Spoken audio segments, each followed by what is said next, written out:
London has many famous residents. Amongst them, its wild pigeons. They don't always get a good press though. Flying rats is what some people call them. And here in Trafalgar Square, Mayor Ken Livingstone is keeping their numbers firmly in check. Pedigree pigeons are a different matter altogether though. And up north, where I'm from, they race them, show them and love them dearly. And it seems some Londoners are starting to do the same. But with the outbreak of bird flu, could this tradition be under threat?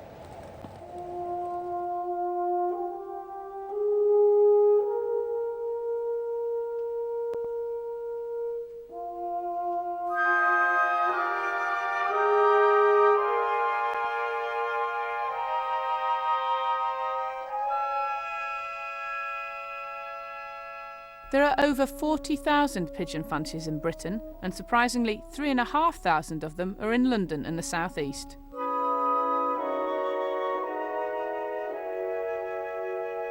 With the threat of bird flu over the last few years, and especially with the recent outbreak, restrictions have been placed on both the racing and showing of pigeons. Pigeon fanciers are a responsible bunch and take the consequences of bird flu very seriously indeed. To find out exactly what's happening in London's pigeon fancying world, I have come to one of the top lofts in the country. That's the first thing you need to know. Pigeon apartments are so posh, they're called lofts. Keith Mott has been racing pigeons, showing them, writing about them, and even taking portrait pictures of them since the 1950s. Are you going to let me in? Certainly, come in. This is a stock loft veranda. Okay. This is where we keep the stock pigeons. The stock? Stock pigeons mean the breeding pigeons. Okay, lovely. And this is where I keep my young birds. But obviously this time of year, this is where my old hens are housed. These are my racing hens. And so these are ladies? Yeah, and these will be paired up in March. So you're going to have boyfriends in March, ladies? Well, they are looking good, aren't they? That's my granddaughter's favourite pigeon, white top. It's a good name. Yeah, nice For name. that pigeon particularly. What about you? You're from down south, you're not meant to be involved in pigeons. That's what it was. I've had pigeons since the 50s, since I was a young lad.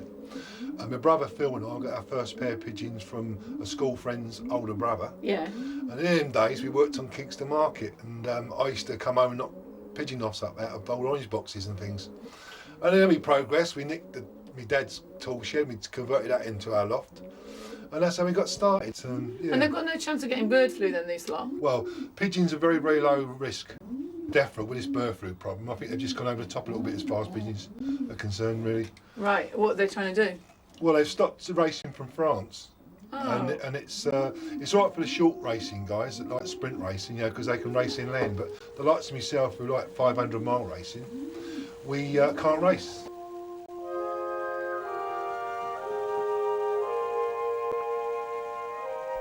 At the moment, the pigeon fanciers can only race within the shores of the United Kingdom, but their Royal Association is working tirelessly with the government vets to try to solve the problem. About 15 months ago, when bird flu was first pronounced by the European Union, DEFRA placed us in a high-risk category, along with poultry.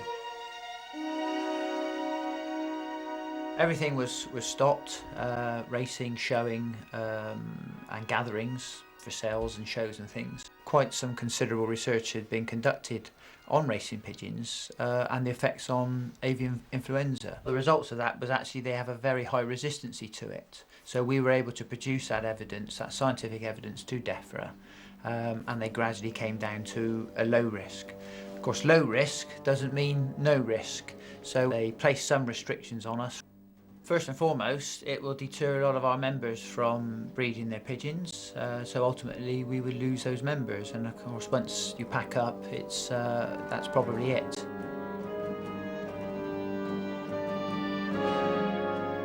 But what about the poor old pigeons? Well, they're hardy, and they've faced greater danger in the past than bird flu. Nazis.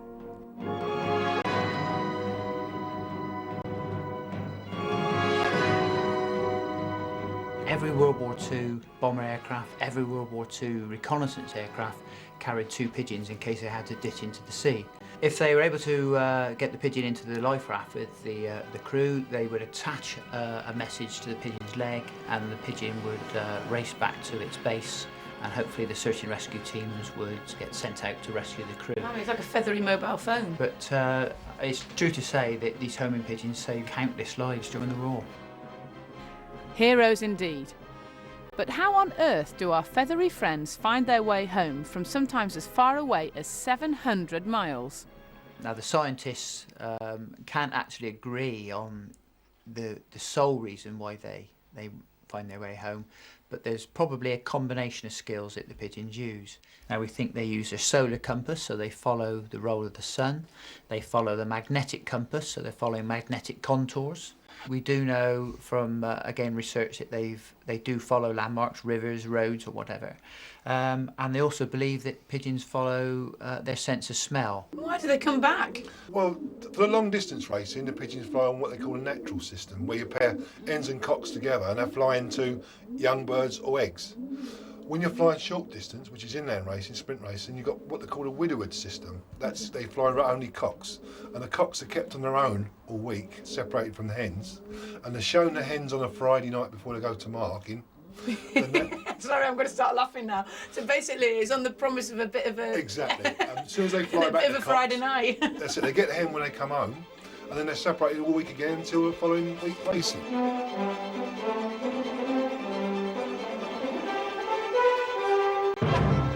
The 2007 racing season hasn't started yet, so bird flu isn't affecting it at the moment. But pigeon fanciers also love their shows.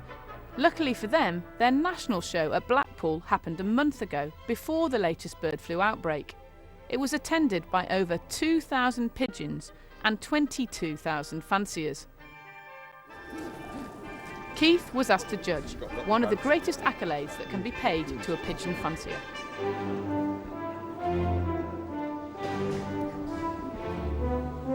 That's the boy, isn't it? He's beautiful, isn't he? Yeah.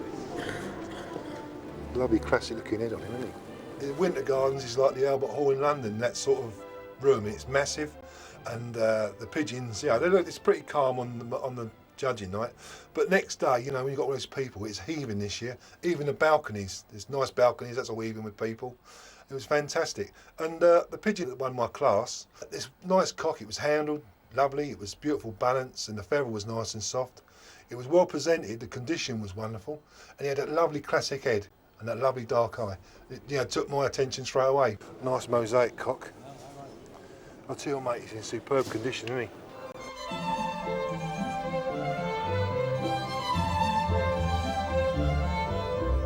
Quite often get asked what's the difference between a racing pigeon and a pigeon up on the road. What's the difference between a racehorse and those horses down in the forest? One's an athlete, bred to race, and the other one's a tramp.